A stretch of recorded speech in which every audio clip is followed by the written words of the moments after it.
pages haven't been page numbered, but that's because the document is at the moment too large to be a single document. But if you go to the third section of the stapled sections, you'll find something that's headed Forcible Transfer.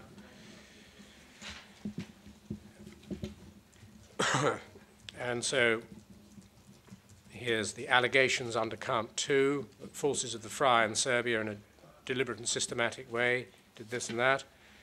Witnesses can then be identified in summary form along with exhibits, and slowly the document will fill up. Now, can I then take you, please, to the sample document that's been very helpfully provided by Mr. Higgins for me. A sample document said to be for display only, which gives an example of how this document may ultimately be valuable to the trial chamber. This picks up from paragraph 63A of the indictment. Rahovac sets out on the left-hand side the allegation, and the document assumes that 2 witnesses, John and Jane Doe, have given evidence. The summary of their evidence is set out there, the exhibit that they will have produced, and then at the moment in the comments column it says simply no comment. Now, this document, if we prepare it, and if it's, for example, subject to corrections by the Amici, and were the Chamber in a position through its officers to suggest any other corrections, could become a document that could be common to all parties as the trial develops. And at the end, that column on the right-hand side, comments, could of course become 2 or 3 columns, and at the closing brief stage, all parties could make their comments, and so that the Chamber could see in a snapshot what each party was saying about any particular allegation. This document is, of course, particularly valuable at the end of the prosecution's case, because at that stage, any box that has no entry in it is a box for which there is no evidence, and one can then simply immediately concede that that count has not been established. The same material that can be contained on this sort of tracking document, if we look at, say, the witness John Doe, and if you now turn to the single sheet, can be set out on another document which simply deals with the same material, that is a summary of the witness's evidence, but this time witness by witness rather than allegation by allegation. And so on the sample page you now have, you see the date is set out, that is the date when the witness gave evidence, the witness's name is set out, and the importance of having it in that format is that computer technology would always enable these documents to be resorted so that the witnesses are either dealt with alphabetically or chronologically according to when they were called. There's then the summary of the witness's evidence, matching, of course, what would appear on the other document. And then there are various boxes for comments. It's not suggested that these comments should be filled in as the trial is going on. They could, of course, be kept blank until the end of the case, but in the same way as the first document will be susceptible to comments from all relevant parties, providing the Chamber with a snapshot view of the competing arguments about events. You could be provided by this document with a snapshot view of arguments about particular witnesses. Mr. Nice, what exactly is the purpose of this document? Is it to assist the parties, or is it ultimately to be of assistance to the Chamber in its work?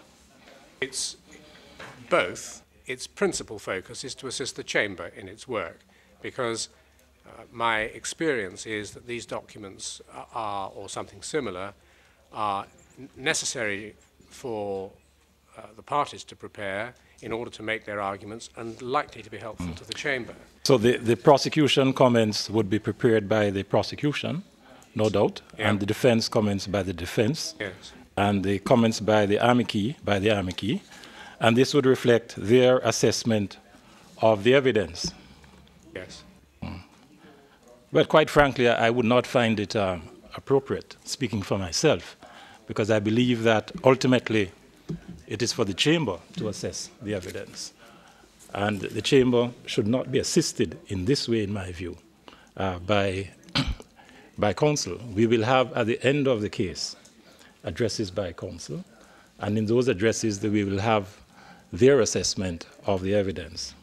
But I personally would find this a little intrusive on my work as a judge in the chamber. I prefer to have my own assessment of the evidence. For example, even the summary. Who would prepare the summary of the evidence?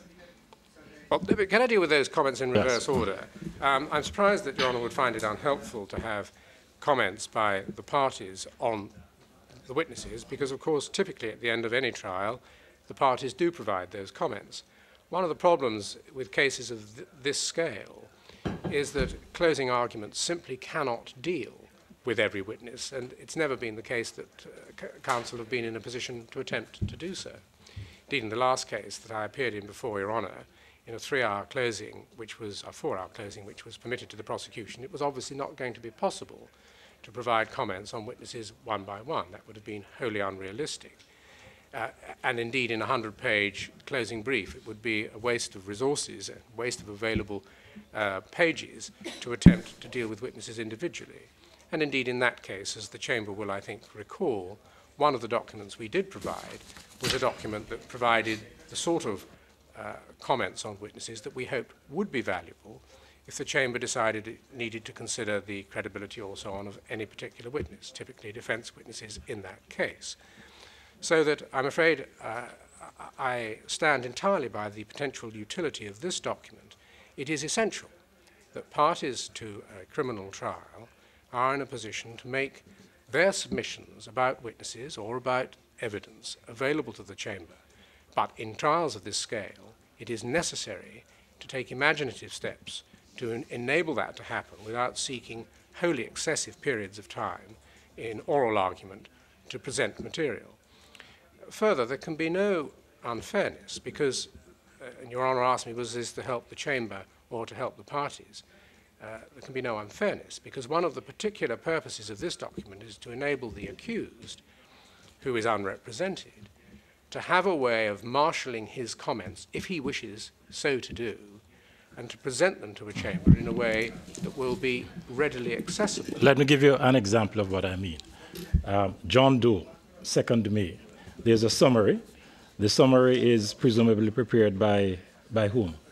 That's coming to that. That would be prepared by us, but as I've already said, it could be the subject of discussion with the amici. It could be the subject, if the Chamber so decided, with those who prepare such documents for the Chamber. I really believe that would be highly questionable. Well, then I mean, as a document for the parties themselves, yes. You know? But, for example, prosecution comments on John Doe. Doe was a credible witness. I mean, that's what I would expect the prosecution to say. It is still a matter for the Chamber ultimately to decide on the credibility of the witness. So that wouldn't take us very far. The Chamber would still have to read that witness's evidence and assess the credibility of the witness. So I don't see how a statement from the prosecution that Doe was a credible witness who could provide first-hand testimony would be very helpful, because that is a matter which the Chamber would itself have to determine after reading the evidence in its entirety. Well, Your Honour, of course, and the particular comments here may not be typical of the comments that you would receive. The comments you might receive, for example, following Mr. Reinveld's careful examination of the witness yesterday, might include such things as witness omitted passages X, Y, and Z, drawn to the Chamber's attention, notwithstanding that, Chamber invited to approach witness on this basis. Precisely the comments that in this type of trial are made by counsel to the judge or to a jury, to the judge at the end of the process. This is designed to be helpful. It's designed to enable in a manageable way the duties of counsel prosecuting and appearing for the amici to be performed in a setting where the accused will not be disadvantaged by his being unrepresented. Now, as to the summary, of course,